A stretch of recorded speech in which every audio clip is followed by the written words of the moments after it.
Joining us now, John Solomon, independent investigative journalist. He was with a lot of publications, The Hill recently. Here's where I first met John. John, I don't know if you remember this. You were the new editor at the Washington Times, and I got to go back to like 2012, I think, or 13, and you were revamping that publication. That's when we first met, and I used to do my radio show there every so often. We talked about that and had you on back then, and since then, you've been on the cutting edge of investigative journal. You're like a one-man investigative journalist gang in America, John, and it's great to have you with us, man. Oh, it's a pleasure to join you. I love your show. Congratulations with all the great success you're having. Well, I tell you what, it's a long time since you were at the Washington Times, and I remember I came in by accident to one of your meetings. I went in the wrong door. Like typical John Fredericks, right? I'm just wandering. It was easy to do. The building was big. It was big. I just opened up a door that leads into a conference room. I opened up the door, and Solomon's got a meeting going on. And I'll never forget because I have whiteboards all over my office. That's how I operate. Right. I've done it forever.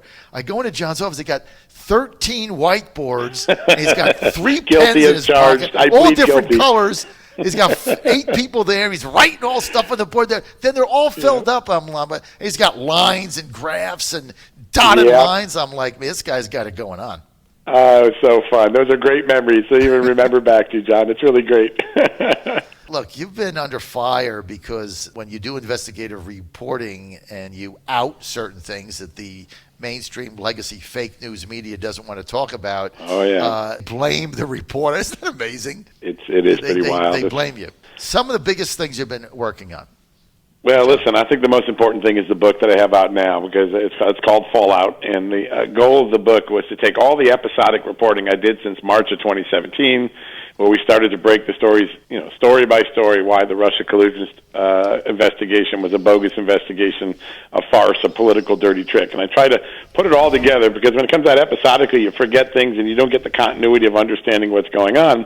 And then to try to answer the remaining questions, the questions that a lot of people still have. And the one that we won't be able to answer until this fall, I think, is will there be any accountability from John Durham? That's the one remaining question. But we tackled a lot of the other ones. And I think the most important one that we've tried to tackle in this book and the public domain the last few weeks is why, of all the things Hillary Clinton could have done to try to attack the Republicans and Donald Trump, why did she pick Russia? What was it about Russia that made that the attractive issue? And we found a pretty shocking answer. It actually had nothing to do with Donald Trump when it started. It actually started in the summer of 2015 when she commissioned a poll, put it in the field, to find out what was her biggest liability in her long public career with lots of scandals, Whitewater, Vince Foster, the Rose Law Firm billing records, the Benghazi, the email scandal, the legally moving classified emails across a private server. None of those registered as the biggest impediment to her path to the presidency. 53% of people in this secret poll that Hillary Clinton commissioned said the reason they were most likely not going to vote for her in 2016 was because they believed she had tried to cash in on her Russia policy, that her and Bill Clinton had tried to get rich off of the Russia reboot. And so Hillary Clinton set out in the summer and fall of 2015, much earlier than people knew, to start opposition research to find the sort of things that might scare Republicans away from making Russia an issue in the 2016 election. And then when Donald Trump started to run to the front of the line in the primary, he became the focus of that opposition research. We got Christopher Steele. But the origins of this horrible political dirty trick, which abused our intelligence and law enforcement system, was a poll in the summer of 2015 that showed Hillary Clinton was paying the price for Peter Schweizer's Clinton Cash story, the story of cashing in on the Russia reboot. And one of the biggest things was the uranium deal they made, right? Yeah. When you go through this, there are two things that they're really trying to cover up. If Christopher Steele's dossier is a cover-up, here are the two things that the Democrats want to cover up. One, the Russia reboot was an utter failure, perhaps the biggest foreign policy failure in 50 years. Many of the people we interviewed said that, and that included on the Democratic side. And why? Because they thought they could appease Putin, give him billions of dollars of nuclear fuel contracts that made America reliant on Russian nuclear fuel for decades to come, give him the uranium under our ground through the Uranium One deal, and helped them build an alternative Silicon Valley called Skolkovo, which the Russians then turned around and used as a spy organization for corporate and military espionage. And after Putin got everything, in 2014 he pulled the rug out under Obama, Clinton, and Biden, and he invaded Ukraine.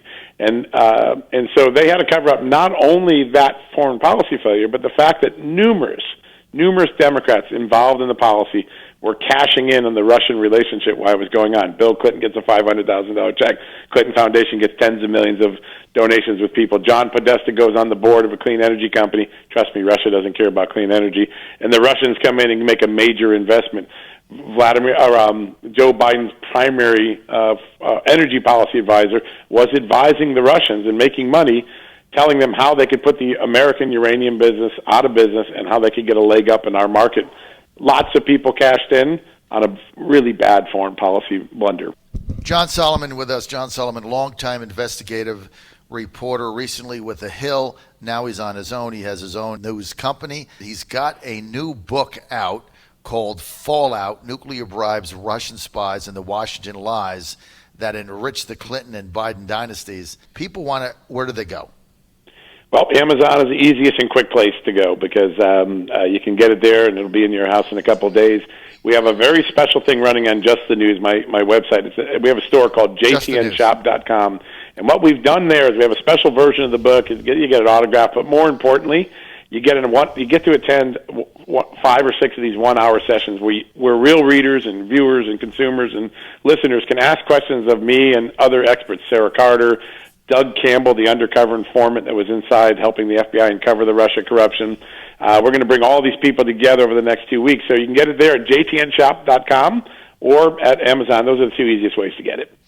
John, tell me about your vision with your website, your news website, Just the News. Yeah.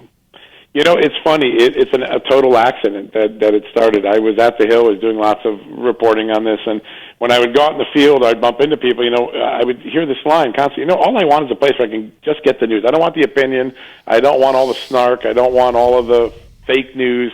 Where can I get real news? And I kept just hearing just the news, just the news. And finally, I said, you know what? There's not really a place that does it very well. I'm going to step into the void. And so in late February, we created a new website called justthenews.com. It's got about 15 million readers a month now. It's growing very quickly. And we do just news. We don't do anything else. And we don't have opinion. We try to keep a neutral voice in our stories. We try to get fair and balanced and neutral information every day. And we also tell the readers, you don't have to trust us for our stories. There's a little tab on every story called Dig In.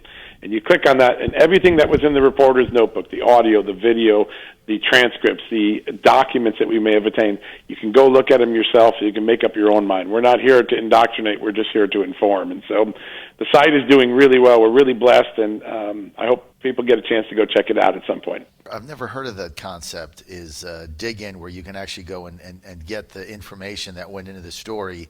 That's like really old school. Remember, we keep files on it back in our business when we would do something, and you'd have protected sources.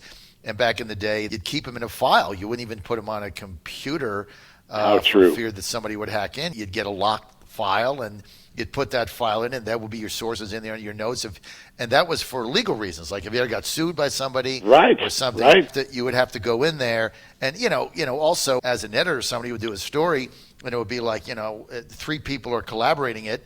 And it'll be like, okay, who are you'd have to shut the door. Who are the 3 people? You have to tell the editor. You'd have to see them. No, you'd put them in a file folder and lock it in the cabinet. That's so true. Exactly. Right. So now you're putting that online. Yeah. We want to be transparent. I think there are 3 sins that my profession has created in the last two decades that I think really has ruined the profession. That's why it's at a 20% or less favorability rating right now.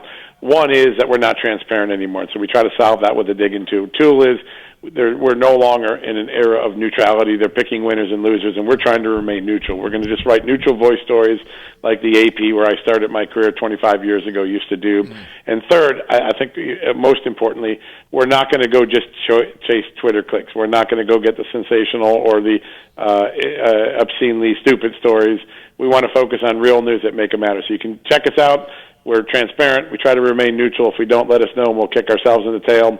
But we're really trying to do journalism the way it used to be done, and just take advantage of all these new things like YouTube and video and embedding that we can do that in this modern era of digital technology. You're doing it the right way. Just the news, John. I Thank don't know if you. you've heard, but right here in Virginia, we're launching a new digital news site called. I am so excited. Star. I've heard rumors of this. Yes, it's very good Virginia news. Star, and you're going to be one of the main contributors there. We understand, right? Well, we're looking really a lot forward to it. What Michael Patrick Leahy has done to create independent news sites across the country is inspiring, and knowing that you're a big part of that in Virginia is just absolutely sensational. So I look forward to the collaboration in the future. Well, you're both visionaries, and I've been one of those people. You always want to get aligned with people that have a big vision. And you look at what Michael Patrick Leahy did, is same thing as I do, started a radio show from scratch, basically. That's and he's right. now built it up, and he has this vision with the Star Network, which has been pretty successful. Now we were able to buy the affiliate in Virginia, so we're launching that August 17th. So we're very, very excited about it. Thank you. That's really great. We're excited. John Solomon with us. John, when you were with The Hill, were you shocked at the vitriol you got from reporters in Washington because you were doing your job? I would read these things, people blasting you, and I'm like, the guy is doing his job. Like, what is your problem? I'm not anymore, and I think maybe I've become too jaded in watching this profession evolve from something that was really meaningful and essential to democracy to many days a laughable farce of political whimsical writing that has nothing to do with facts, but an attempt at yanking outcomes or influencing people. We've moved from information to indoctrination too often. So no, I wasn't. I have these amazing anecdotes. I was walking down the street one day over by the New York Times headquarters after I'd written a series of stories that completely obliterated, a Russia collusion story that had been on the front page of the New York Times several months before. I was actually walking with a young intern. We were going to get lunch. There was about three of us, I think, an intern and one of my editors, and a New York Times reporter started screaming at me. Just came out of their building, saw me, and just started screaming and yelling at me and literally threatening to knock me in the nose. And I realized how angry and how silly so much of our profession came. I really view what I do now as a back-to-the-future strategy. Let's go do journalism the way it was done when it was meaningful and deliver it in all the future cool, fangled ways we can do it with digital technology, but neutrality, accuracy, no agenda, no outcomes justify the means of journalism. But that anger is all across journalism. You saw it with the Barry Weiss resignation this week at the New York Times. People on the inside who were trained to do journalism the way you and I were brought up to do it are just aghast at how far our profession has become. We're intolerant, we're angry, we're intentionally biased, we're lacking in neutrality, and we're often lacking in facts. And so it's an angry profession right now, but I think time will fix it. I believe in the pendulum of American politics, that when we get too far left to right, the gravity of America, the great democracy, and the Founding Fathers will bring us back to some common sense in the center. As a financial model, one of the biggest things driving this, and Barry Weiss pointed out, is that a lot of these sites have become a clickbait model. Yeah, exactly. So, I'm at Liberty University right now at the Falkirk Center. Their president, Jerry Falwell Jr., who was tied up today, couldn't make it. He's got a $10 million lawsuit against the New York Times that wrote basically a completely false story with a false headline. Demonstrably false. This case. It was totally false. They just made it up. There was nothing about it that was right. But they did, and what basically Barry Weiss was saying is, they do this to get clicks, to get the programmable advertising, and obviously every time you click beyond a certain threshold, you make money. So that's driving some of this. But I don't think that's the main reason. That story was done on Liberty. Part of it is clickbait. I think the real reason is they hate Liberty, they hate conservatives, they hate evangelicals, they hate the fact that he was thumbing his nose at the governor, Northam at the time, and everybody else, and they wanted to nail him. And so they just made up a story to do that. I've seen this time and again. I endured some of this during the Ukraine scandal where just blatantly false stories were written, demonstrably false. I could put out the documents, and I did put out the documents to show that what news organizations were reporting were blatantly false. There is a flash mob mentality in journalism today. It reflects a little bit of the larger political society that we're seeing today, that if you're a journalist and you dare go against the grain, there's a flash mob mentality. Your own profession attacks you to get you to toe the line. And one of the great things about it is I really don't care what my profession thinks is the story of the day. I'm going to follow the facts, and I'm going to tell the American people the facts, and I'm going to expose them and let people see them themselves. And I'm not too arrogant to say, you ought to trust me. The New York Times says, trust us. We're the New York Times. I wouldn't trust them from the record they've had the last few years. I trust the American people to make up their own mind. And I think if more journalists get back to that, like what the Star model's doing and what other people are beginning to do around the country, we're going to be a lot better as a democracy, and we're certainly going to be a better news industry. And that's my hope, that we can create a model that tugs the industry back to where its heyday was. Neutral, smart, factual, not invested in the outcome of stories. Visionary John Solomon with us, and you got to read his new book, Fallout.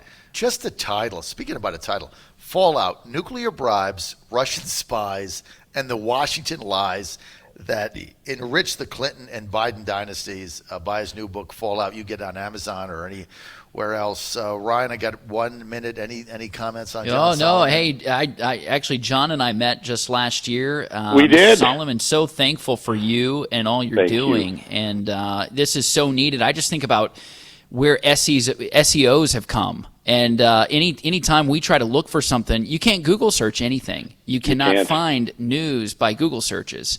And Nope. And then you think about other kind of longtime staples that have been around. You can't trust Drudge Report anymore. It's insane. So I really appreciate Just the News, and I appreciate all you're doing. Well, we appreciate your show. I'm a big listener, listen often when I can, and also the Virginia Star sounds like it's going to be an amazing enterprise. We really wish you guys well. I hope to be partners working on it together. John Solomon, thank you for being with us. Buy his new book, Fallout, Nuclear Bribes, Russian Spies, and the Washington Lies that enriched the Clinton and Biden dynasties. John Solomon, thank you for being with us. As always, thank you, sir, for all you do. Thank you, sir. Have a good day.